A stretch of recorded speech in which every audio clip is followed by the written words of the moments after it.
আসসালামু আলাইকুম, ঈদ মোবারক। সকলকে ঈদের শুভেচ্ছা জানিয়ে শুরু করছি আজকের ভিডিওটি। আজকে আমি আসলে কোন খেলার অ্যানালাইসিস নিয়ে এই ভিডিওটি শুরু করছি না। আজকের আমি মূলত কথা বলবো বাংলাদেশ ক্রিকেটের এক রাজপুত্রের অজানা কিছু গল্প নিয়ে। বাংলাদেশ ক্রিকেটে অনেক রথী মহারথী এসেছে এখন পর্যন্ত।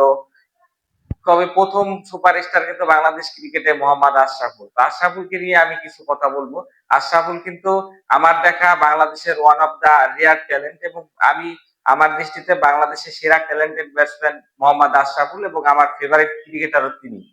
আপনারা হয়তো অনেকে আমার সাথে দ্বিমত পোষণ করতে পারেন। এখানে সাকিব আল হাসান কিন্তু আমাদের দেশের সর্বকালের সেরা ক্রিকেটার, তামিম ইকবাল দেশ সেরা ওপেনার, মুশফিকুর রহিম ডিপেন্ডেবল, মাশরাফি সেরা captain, Mahmudullah Riyad silent killer, এরা রয়েছে। এদের প্রতি কিন্তু আমার আহ সমান কৃতজ্ঞতা রয়েছে। কিন্তু মোহাম্মদ আশরাফুল কিন্তু বাংলাদেশ ক্রিকেটের এক বিরল দৃষ্টান্ত স্থাপন করেছিলেন। বিশেষ করে যারা 2003 সাল, 4, 5 সাল এই মৌসুমগুলোতে বাংলাদেশের ক্রিকেটের খেলা দেখছেন, তখন জানেন বাংলাদেশ ক্রিকেটে আশরাফুলের ইম্প্যাক্ট কতটা ছিল।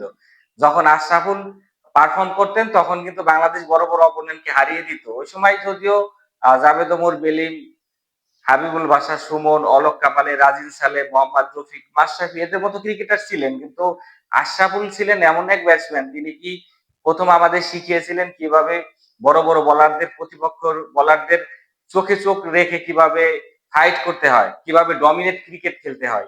ওই আশরাফুলের ধারাবাহিকতায় কিন্তু আমরা এখন আমাদের এই মডার্ন ক্রিকেটে আমরা সব দেশে কিন্তু আমাদের এখন খেলার আগে কদর করে যে বাংলাদেশ না, বাংলাদেশ কিন্তু যে কোনো সময় যে কোনো দলকে হারিয়ে দেওয়ার সামর্থ্য রাখে। তো এটা কিন্তু একটা সময় ছিল না। তো মোহাম্মদ আশরাফুলের মতো ক্রিকেটার কিন্তু আমাদের এটা শিখিয়েছেন যে কিভাবে ডমিনেট করে খেলতে হয়। হয়তো আশরাফুল কিন্তু ওই সময় একটা ম্যাচ ভালো খেললে কিন্তু দেখা গেছে আরো 5টা 10টা ম্যাচ কিন্তু তিনি ভালো খেলতে পারতেন না। কিন্তু তিনি ওই একটা ম্যাচেই যে খেলাটা মানে আমাদের উপহার দিয়েছেন, ওইটা কিন্তু আসলে মনে রাখার মতো ছিল ওই সময় ক্রিকেটে। তো মোহাম্মদ আশরাফুলের কিছু ম্যাচ আমি আজকে স্মৃতিচারণ যদি করি, মোহাম্মদ আশরাফুল কিন্তু আপনারা জানেন যে বিশ্ব ক্রিকেটের কিন্তু তার একটা রেকর্ড রয়েছে। এই রেকর্ডটা কিন্তু এখনো কেউ ভাঙতে পারেনি। মোহাম্মদ আশরাফুল কিন্তু সর্বকনিষ্ঠ ব্যাটসম্যান হিসেবে ডেবু ম্যাচে টেস্ট ক্রিকেটে সেঞ্চুরি করেছেন। তো এটা কিন্তু এখনো কেউ ভাঙতে পারেনি। হয়তো অনেকদিন ধরেই কিন্তু এই রেকর্ডটা আরো থাকবে বলে আমার কাছে মনে হচ্ছে। যদিও ওই ম্যাচটা কিন্তু আমার দেখার সৌভাগ্য হয়নি। আমি মূলত 2003-এর পরে থেকে কিন্তু ক্রিকেটটাকে ফলো করে আসছি, বাংলাদেশ সহ ওয়ার্ল্ড ওয়াইড ক্রিকেটটাকে। তো 2004 সালে আমার খুব ভালোভাবে মনে আছে, তখন বঙ্গবন্ধু স্টেডিয়ামে খেলা হতো। মোহাম্মদ আশরাফুল কিন্তু ইন্ডিয়ার সাথে একটা ম্যাচে অসাধারণ অনবদ্য এক সেঞ্চুরি করে বসলেন, এবং বাংলাদেশ ক্রিকেটে অনেকদিন পর্যন্ত কিন্তু তার 158 এটা কিন্তু বেস্ট স্কোর ছিল টেস্ট ক্রিকেটে। পরে তামিম ইকবাল কিন্তু এটা ক্রস করে যায়।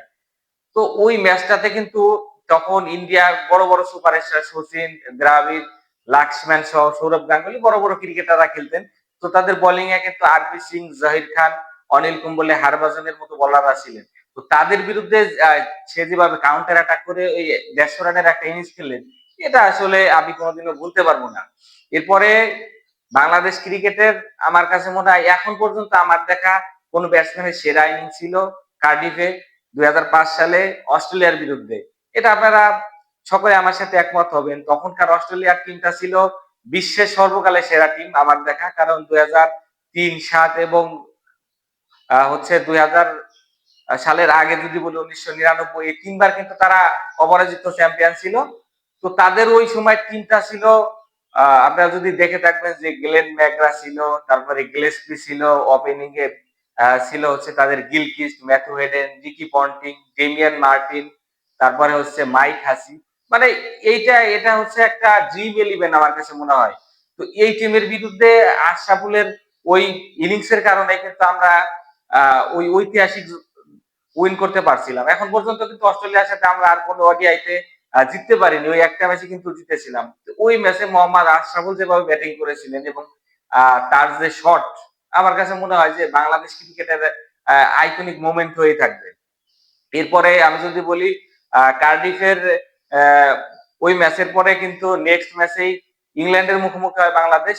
ওই ম্যাচে কিন্তু আশরাফুলের 52 বলে 94 রানের এক বিধ্বংস ইনিংস। আমার কাছে মনে হয় বাংলাদেশের ব্যাটসম্যানের পাওয়ার হিটিং এর যতগুলো ইনিংস আছে, আশরাফুলের ওই ইনিংসটাকে সবার উপরে আমি রাখবো।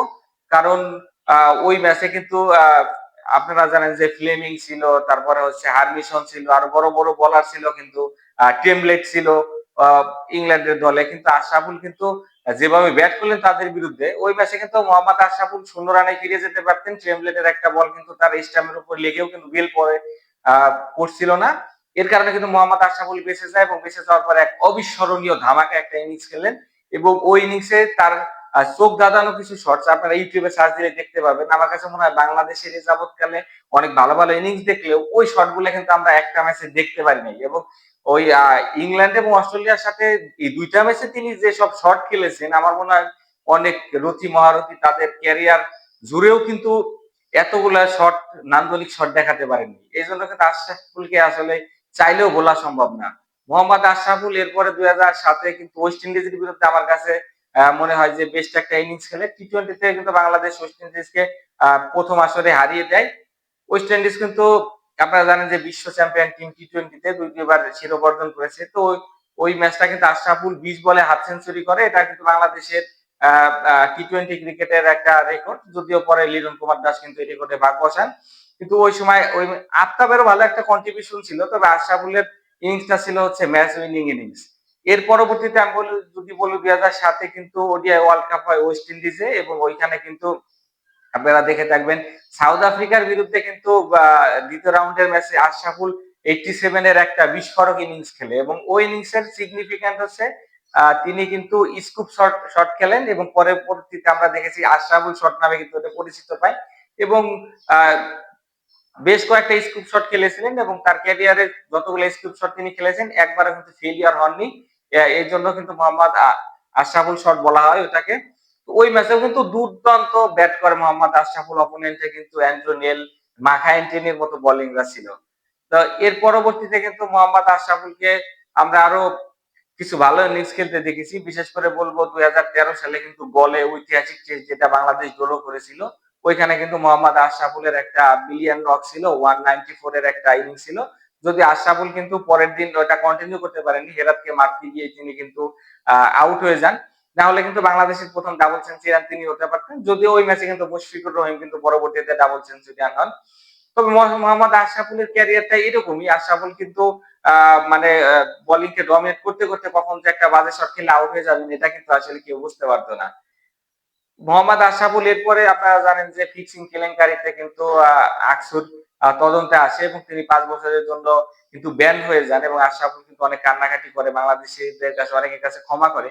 তাকে হয়তো বা অনেকে ক্ষমা করতে পেরেছেন, অনেকে ক্ষমা করতে পারেননি। কিন্তু এই বাংলাদেশ ক্রিকেটে আশরাফুলের কন্ট্রিবিউশন এটা কিন্তু আপনি দ্বিমত পোষণ করতে পারবেন না। পরবর্তীতে হয়তো আশরাফুল ইন্টারন্যাশনালে কামব্যাক করতে পারেনি, ঘরোয়া লিগে ভালো খেললেও কিন্তু বাংলাদেশের বিভিন্ন তখন নির্বাচকদের দৃষ্টি আকর্ষণ করতে পারেনি। এই জন্য কিন্তু মোহাম্মদ আশরাফুল ক্রিকেটার ফিরতে পারেনি। কিন্তু আশরাফুলের ইনিশিয়াল স্টেজে বাংলাদেশকে বিভিন্ন জয়ের মাধ্যমে ওয়ার্ল্ড ক্রিকেটে পরিচয় করিয়ে দেওয়াতে কিন্তু তার বিশাল একটা ভূমিকা ছিল। এই জন্য আশরাফুলকে বাংলাদেশি ক্রিকেটের এক লিজেন্ডই আমি বলবো।